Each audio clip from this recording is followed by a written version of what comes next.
Okay, it's Wednesday and I'm here at the beautiful U.S. Capitol. That's what we have right here. Just to my right is the Library of Congress. Woohoo! I am a card-carrying member of the Library of Congress. If you don't know, you should always try to get your Library of Congress card. I'm very good at helping people in DC get that. And then across over here, this is Cannon. This is, well, you can barely see through the trees, but that's Longworth, and farther down is also Rayburn. So I just want to kind of orient people back over 360 right here to the Capitol. I'm going to come around the other side and just give people a bit of an update about what's been going on since I've been here this week. So I came in to work on HR 919. That's the Portable Fuel Container Safety Act. And this is a bill written by Mike Thompson, my congressman from California, District 5. Mr. Congressman Thompson had listened to what happened to my family. He met with a researcher, my fire marshal, the chief of the fire department. We all went to him with a solution in hand.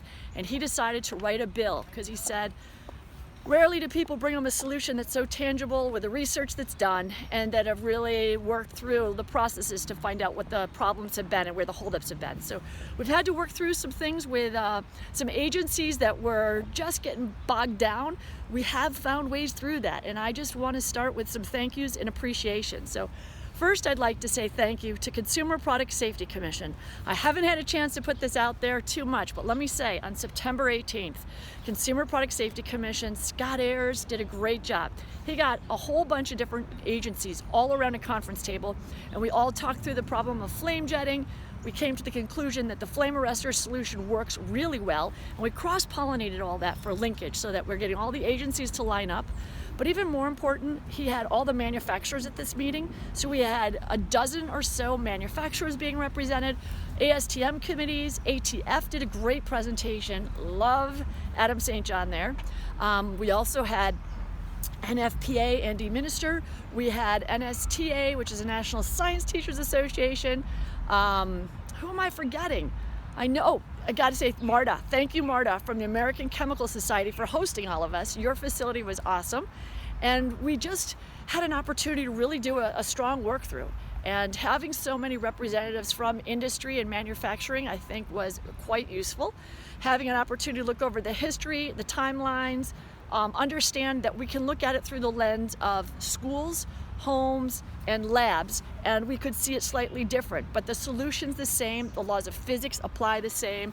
We're working now with ASTM committees to get some standards written and released. So today I was on a conference call with my ASTM partners, and thank you all from F15.10 because you guys are really making progress, and that makes my heart happy. So as a survivor of one of these injuries who doesn't like to acknowledge that I actually may have gotten some mild burns because I just don't think of them that way, I just really want to say grabbing a hold of people on fire is rotten, and I don't need to go into that. What matters is how preventable these are. So with your help, you can help us just by getting in touch with your congressman. I've had a lot of help from people in Pennsylvania, some families, some friends. There's been a great coalition of writing going on in Pennsylvania. I need to transition that to some other parts of the country. I need a little more help in North Carolina, the mid-central part of the country. I've tried Wyoming, I'm working on Texas. I need more in Florida. I want to get North Carolina. California has been quite good. I'm so grateful for the California Coalition. We did just get another co-sponsor out of the state of Washington, and of course, one of our co-sponsors, original ones, comes from Ohio. So thank you, David Joyce and Amanda Shaw in that office. Unfortunately, Amanda was a high school student when it happened in a chemistry class at her high school. Erin Helling here at Congressman Thompson's office has been amazing. That girl's work ethic makes me feel like I'm lazy. So I just have to say the amount of high integrity, hardworking people in our Capitol is impressive. I'm not naive to what the problems are. I'm not glossing over where we have some tough hurdles to overcome. But I definitely see good people pitching in and working hard, and people get it. This is not one to be against. There's no real opposition. The Manufacturers Association is supporting it, industry is supporting it, American Burn Association of burn surgeons are supporting it, National Association of State Fire Marshals is supporting it. So everybody is agreeing that the solution is flame arrestors. Let me explain that. A flame arrestor is a safety guard. It's a barrier. So if I have a flashback, it can't go inside of a container. We call them an ICE when this happens. That stands for internal container explosion. An ICE happens when a spark gets near the vapor sources. So just the invisible vapor trail. A spark or ignition source, if it touches or gets connected to that, the containers, unfortunately without the safety guard, the container will suck it inside of it.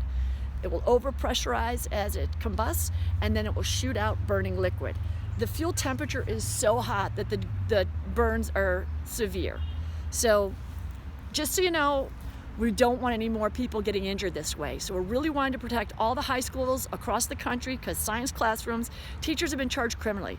Parents have been charged criminally when it happened. So we just need to understand this is the laws of physics. We want to protect human beings, and the safety guard works. When I was a kid growing up in the 70s, 80s, 90s, well, 60s, we had little metal screens, little bits of mesh on all of our safety cans and gas cans and portable fuel containers. That is a flame arrestor. You can also refer to it as a flashback arrestor. These work. This barrier works. Ask any parent. Parents know barrier methods work. So what we want to do is keep it on the containers. Now we want it to be mandatory. Manufacturers have had it optional. Some have chosen to put it on. Some have chosen for margin reasons to save them money and omit it. That can't happen anymore.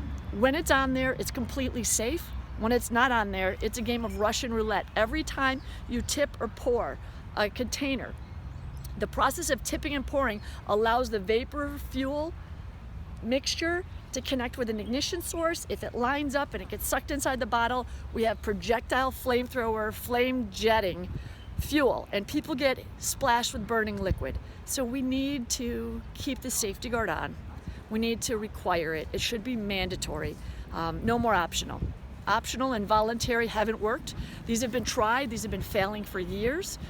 Science teachers aren't even being made aware of it. So I don't know what we can do to protect our science teachers so that they aren't getting charged criminally and losing their job. But I'm sure there's some teachers unions and folks that would like to support science teachers to have this safety guard on to protect every student in a high school classroom across the country. So again, portable fuel containers everywhere, homes, labs, schools, recreation, small businesses, you know how it is. If you're doing yard work, you need to have the safety guard on there. So these are required right now by OSHA. So OSHA requires flame arresters. If you have one of these situations in a hotel, a lobby, a portable fireplace there, you must have a flame arrestor. That's already a regulation. But we're not doing that for the consumers. We're not doing that for the general public, and we're not requiring it for students in schools. So please help me. We're gonna write to your congressman. All I'm asking you to do is tell me who your congressman is, help me get in touch with you, so I need to have your address and name. Text me. Here's how you can reach me. My number is 707-266-3133. If you will kindly get in touch with me, tell me who your congressman is, I will help you write to them. I will help you get in touch with them. I will continue to stay in touch with them, and we will see what we can do to get their support and have them become a co-sponsor. So again, thank you to everybody that is understanding. Really, this is about power going to the public, and we need public safety to be the priority. So again, thank you for everybody that's listening and following and paying attention. If you would please reach out to me and let me know who your congressman is, that would be the greatest, most significant thing you can do for me. And let's get to them directly. Let's make sure they're aware and get them educated, because I have yet to meet a congressman. In all 10 or 12 I've met this week, I've yet to meet anybody with any real opposition. They're all feeling like they weren't made fully aware, they weren't being drawn into this in a way that it was being properly explained to them, and they are glad to get behind it once they know. So since we don't have opposition, we have a lot of injuries, and these are very preventable. This is an opportunity for the public to speak with one voice. We want flame arresters. We want HR 919 passed this year. Anything we can do to get HR 919, Portable Fuel Container Safety Act, passed this year for public safety. Thanks so much, you guys. Bye.